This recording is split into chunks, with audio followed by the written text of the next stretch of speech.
तुझे सूरज कहूँ या चंदा, तुझे दीप कहूँ या तारा, मेरा नाम करेगा रोशन, जग में मेरा राज दुलारा।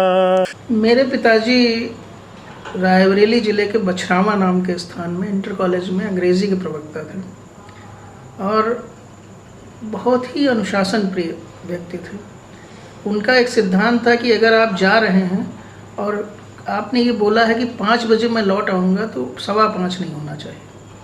कई बार मैं क्रिकेट या फुटबॉल खेलता था, बचपन कह लीजिए, युवावस्था कह लीजिए, तो लेट भी हो जाता था तो वो ढूंढने निकल पड़ते थे और 5:15 बजे मुझे वो पकड़ लेते थे।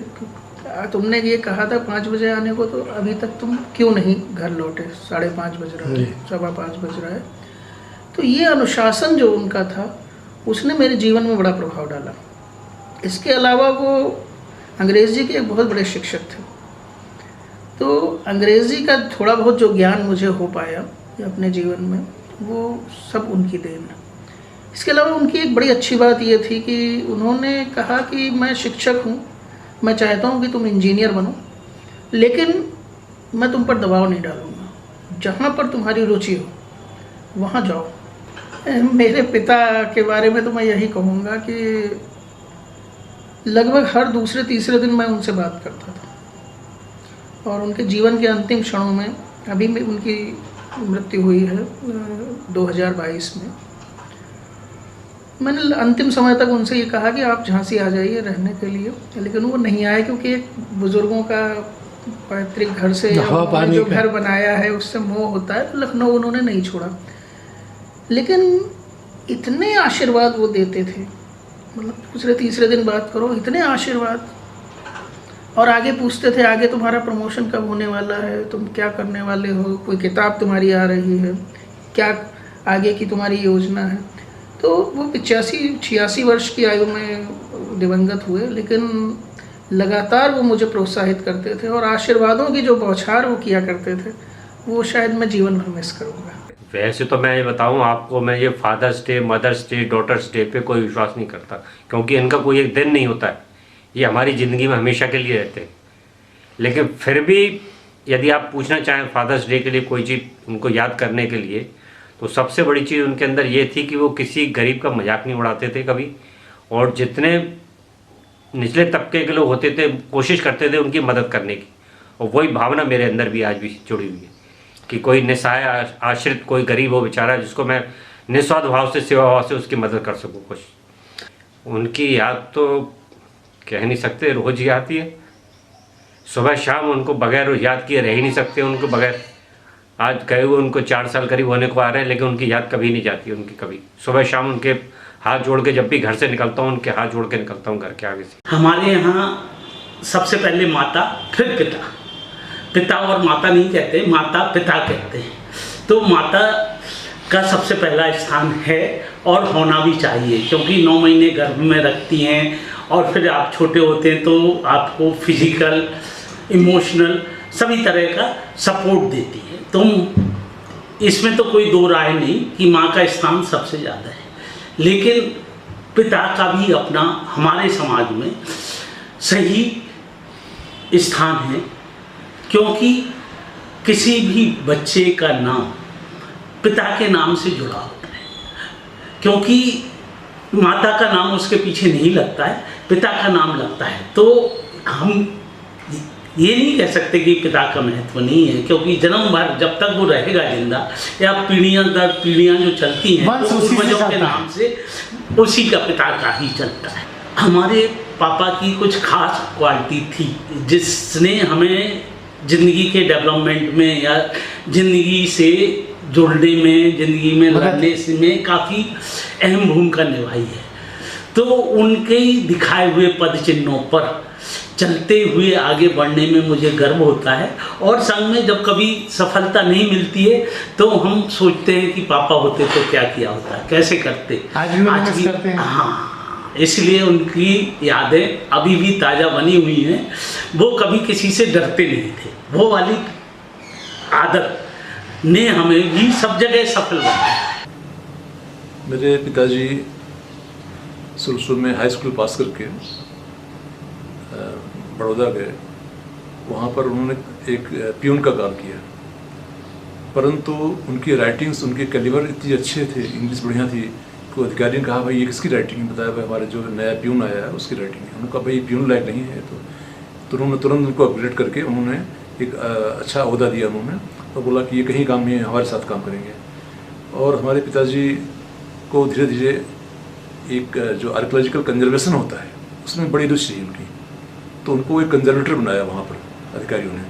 और आपको मैं बताऊं कि जो द्वारकाधीश जी का मंदिर है गुजरात में, उसकी बीच की जो मंजिल है उसमें प्रॉब्लम आ गई थी, वो गिरने के कगार पर आ गया था।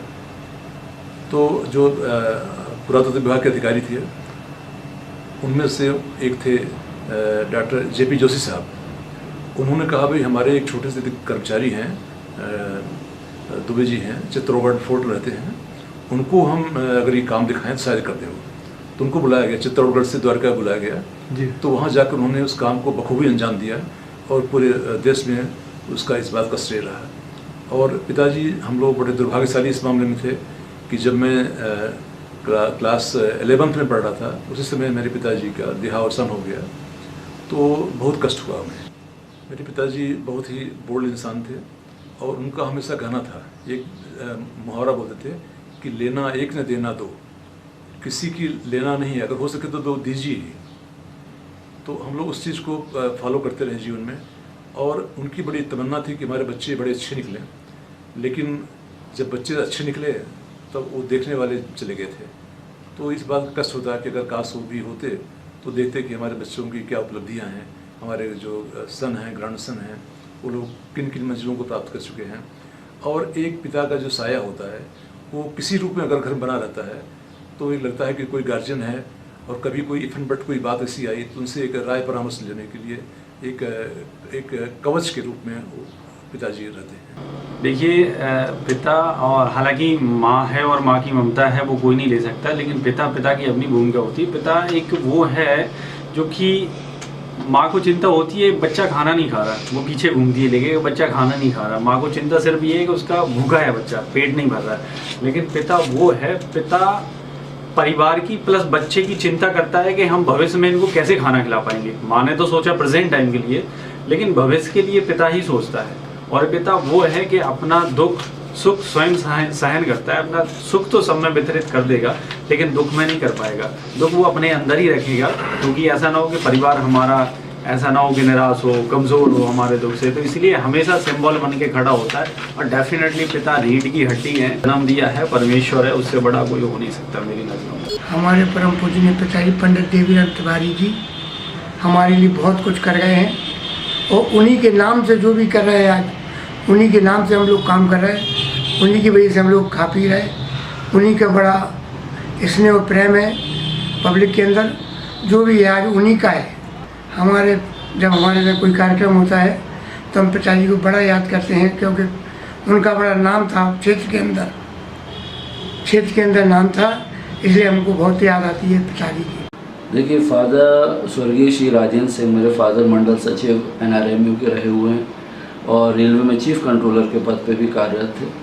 तो फादर की जो इम्पोर्टेंस है वो शुरुआत से, मेरी स्टडी टाइम से शुरुआत से लेके वो स्ट्रगल मैंने उन्हें देखा हुआ है करते हुए, चाहे वो स्टडीज़ हो, चाहे वो अपना वर्क के प्रति समर्पण हो, और वही चीज़ हम लोगों को सिखाई गई। शुरुआत से उस चीज़ को ओबे किया कि कठिनाइयों से डरिए नहीं, मेहनत करिए, डिसिप्लिन रहिए और आगे बढ़ने की हमेशा कोशिश करिए। और वही उनका आशीर्वाद है कि जिससे आज इस मुकाम पे हम लोग पहुँचे हैं। घर में मेरा छोटा भाई है, वो भी बैंक में है, बहन सिस्टर है, वो भी टीचिंग में थी।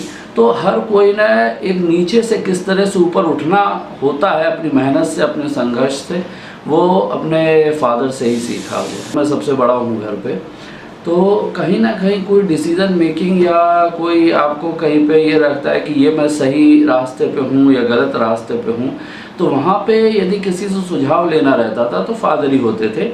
और एक वो कमी हमेशा खलती है, ठीक है अभी पूछ लिया जाता है और दूसरों से ही अपने हिसाब से लगता है कि ठीक है उसी पथ पे चलो जो कर रहे हैं, लेकिन वहाँ पे एक जो आपको गाइडेंस मिल जाती थी, वहाँ पे एक जो पीठ पे हाथ रखने वाले होते थे, वो कमी हमेशा खलती। पिता अगर न होते तो शायद आज हम यहाँ ना होते। पिता की ही प्रेरणाओं का ही ये परिणाम है कि आज मैं सक्सेसफुल हूँ, सफल हूँ और अपनी सारी जिम्मेदारियों से निवृत्त भी हूँ। मैं 32 साल में झांसी में रहा, वो आगरा में रहे, चूँकि मैं आगरा से बिलोंग करता हूँ, तो यहाँ पर आकर के नौकरी में इतना पैसा नहीं था कि मैं अपने माता पिता को अपने साथ में रख सकूँ, क्योंकि वहाँ हमारा पैतृक घर है और भी लोग हैं, भाई हैं, तो वहाँ रहना उनका ज़्यादा उचित था। वो पेंशनर भी थे, तो भाई कुछ नहीं करता था, तो भाई का भी परिवार उसी से चल रहा था। तो मैं चाहता था कि पिता मेरे साथ में रहें, लेकिन चाहते हुए भी मैं नहीं रख पा रहा था। तो मैं इस चीज़ को बहुत मिस करता हूँ कि मैं अपने पिता की उतनी सेवा नहीं कर पाया जितनी मैं करना चाहता था। स्मरण आता है कि जब मेरी नौकरी लगी थी 1989 में, तो उन्होंने मेरे को ये कहकर के एक सूत्र दिया था, भेजा था यहाँ पर कि बेटा प्रदेश में जा रहे हो और तुम्हारी ये इतनी तनख्वाह है, इस तनख्वाह में ही काम चलाना, कभी भी किसी से उधार मत लेना। ये सूत्र मैं आज तक अपने साथ बांधे हुआ हूँ और मेरी एक भी उधारी आज तक नहीं है, जो मेरी सफलता का राज। फादर्स की अहमियत तो सबसे बड़ी चीज़ तो ये कि मैं फादर को मैंने अपनी बहुत कम उम्र में ही खो दिया था, लेकिन उनके जो संस्कार और जो उनकी चीज़ जब तक रहे उसका हमारे जीवन पे बहुत प्रभाव पड़ा। जब मैं 13 साल की उम्र का था तब मेरे फादर रहे नहीं। वो मेरे फादर स्वर्गीय श्री मक्खनलाल जी शर्मा दैनिक जागरण में कार्यरत थे और उनका एक कॉलम बहुत प्रसिद्ध होता था, मनस्वी के नाम से लिखते थे, मन की मौज जी। तो उनके पत्रकारिता का असर हमने देखा, उनको पत्रकारिता करते वही मेरे को एक ललक रही, तो मैं और मेरे जीवन में उसका प्रभाव बहुत पड़ा। आज आप उन्हें सबसे ज़्यादा कब मिस करते हैं? साहब आज जब भगवान की जैसे सब कुछ है तो मैं बहुत ज़्यादा उनको मिस करता हूँ, क्योंकि बहुत छोटी उम्र में वो मेरी चले गए थे, तो हम तो उनका प्यार भी बिल्कुल नहीं पाए, लेकिन संस्कार उनके हमारे अंदर आज दिन तक है। जो वो जितनी उन्होंने बचपन में सीख दी वो मुझे आज तक याद है और हम लोग उसी पे ही चलते हैं। हर जिद मेरी पूरी हुई, हर बात मानते, बेटी थी मगर बेटों से ज़्यादा थे जानते, घर में कभी होली कभी दीपावली आती नहीं, सच बात पूछती हूँ बताओ ना बाबूजी, छुपाओ ना बाबूजी, क्या याद मेरी आती नहीं। मेरे फादर मेरे लिए बहुत ही महत्वपूर्ण हैं। एक्चुअली बचपन से अभी तक इवन छोटे छोटे डिसीजंस के लिए मैं अपने फादर से ज़रूर सलाह लेती हूँ, ज़रूर उनको इन्फॉर्म करती हूँ। अब मैं मैरिड हूँ भले, फिर भी मैं एक बार उनको जब तक बता ना दूँ, उनसे एक बार पूछ ना लूँ तो मेरे को सेटिस्फेक्शन ही नहीं होता। वो बहुत ही एडजस्टेबल है, मतलब हर चीज़ में वेरी सपोर्टिव और कम चीज़ में ज़्यादा अरेंज करने वाले व्यक्ति हैं। 3 सिस्टर हैं, बट उन्होंने कम सैडली होते हुए भी कभी भी किसी से लोन ना लेके, किसी पर बर्डन ना बन के उसी में इतने अच्छे तरीके से एडजस्ट किया कि हमें खुद भी, बच्चों को भी फील नहीं होने दिया कि इतनी इजी गोइंग लाइफ आगे बढ़ाई। बहुत मिस भी करते हैं और चीज़ों को संभाल भी पाते हैं, क्योंकि मुझे पता है कि पापा की जो एक स्ट्रेंथ होती है वो मेरे अंदर है कहीं ना कहीं, तो वो स्ट्रेंथ वो मुझे बहुत काम आती है कि पापा जैसे भी हैं तो उनके अंदर की क्वालिटीज़ मुझे बहुत इनकरेज करती है सारी चीज़ों को आगे बढ़ाने। जी, एक तो सबसे पहली बात कि जब मेरी शादी हुई थी विदा के वक्त, तो पता नहीं क्या क्या बोलते हैं पापा, तो उन्होंने एक शब्द बोला, एक लाइन बोली थी कि बेटा जैसे आपने हमारे अभी तक स्वाभिमान की रक्षा की थी, वैसे ही आपको अब अपने पति के स्वाभिमान की रक्षा करनी है। ये था। और उनके अंदर का जो पेशेंस है ना, वो पहले लगता था कि पापा शांत रहते हैं हमेशा, कुछ ज़्यादा बोलते नहीं हैं, लेकिन फिर लगता है कि नहीं, पेशेंस एक बहुत बड़ी पावर होती है, बहुत बड़ी स्ट्रेंथ होती है जो हमें बहुत आगे बढ़ाती है। पिता को तो इंसान हमेशा ही मिस करता है, क्योंकि पढ़ाई के लिए मैं सबसे पहले बहुत कम उम्र से ही बाहर हूँ घर से, तो माँ बाप को तो पहले से ही हम लोग बहुत मिस करते हैं। और पिता के बारे में तो यही है कि उनका रोल जो है ना, बच्चे पहले नहीं समझते, बाद में समझते हैं। पहले तो मम्मी मम्मी हम लोग करते हैं, अब हमारी मम्मी भी नहीं है, तो अब मेरे पिता तो दोनों रोल कर रहे हैं। हम जिस फील्ड में काम कर रहे हैं, अक्सर देखा जाता है कि लड़कियां उस फील्ड में नहीं आ पाती हैं क्योंकि घर वाले इतना सपोर्ट नहीं करते। लेकिन मेरी फैमिली से मेरे पिताजी का बहुत सपोर्ट रहा है इस चीज़ में, क्योंकि रक्तदान के लिए मेरे पापा पहले से डोनेट करते थे, तो हम भी उस फील्ड में आए, तो हमें भी अच्छा लगता है। घर वालों को भी, पापा को भी बहुत अच्छा लगता है जब कोई कहता है आपकी बेटी अच्छा काम कर रही है। तो देखा जाए तो एक सपोर्ट के रूप में पापा हमेशा पिलर है। एक तो उनकी पॉजिटिव थिंग, वो कभी भी किसी के लिए बुरा नहीं सोचते हैं, हमेशा पॉजिटिव रहते हैं, ठीक है।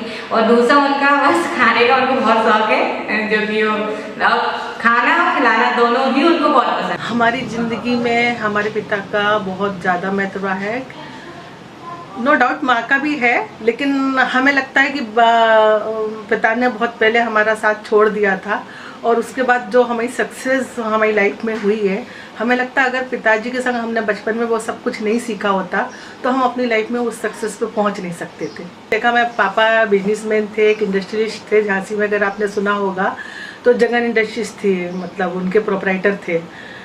तो वो आजकल जैसे कहते हैं ना, बिजनेस में है ना, बिना चोरी के, बिना टैक्स चोरी के बिजनेस वाले सक्सेस नहीं होते। लेकिन हमने पिताजी को यही देखा, वो कोई चोरी नहीं करते थे। और पहले एक ज़माने में चलता था लाइट वाइट की बहुत चोरी होती थी, हमारे भाई लोग भी कहते थे बहुत सी चोरियों के बारे में, लेकिन वो ये कहते थे नहीं। और सब वो कहते थे कि क्या मिलेगा, तो कहते थे कुछ ना मिले, मरते समय हमारी ज़मीर और वो हमें वो नहीं करेगी।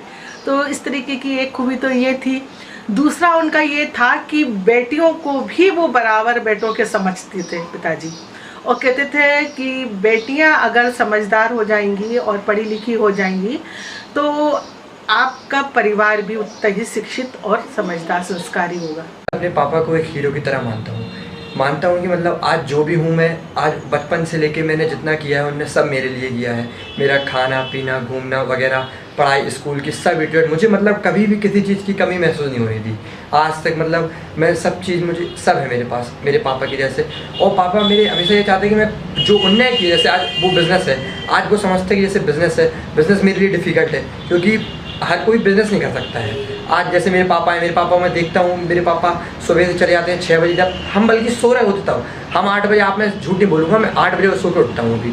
और मेरे पापा सुबह 6 बजे 5 बजे बिस्तर छोड़ देते हैं कि मतलब आगे का देखने के लिए। पापा मतलब कुछ मेरी कभी कभार मेरी बात नहीं सुनते, वो मतलब गुस्सा हो जाता है, बस मुझे यही अच्छी लगती है। इस चैनल को लाइक और सब्सक्राइब करना ना भूलें। देखते रहिए बंजारा बीट्स।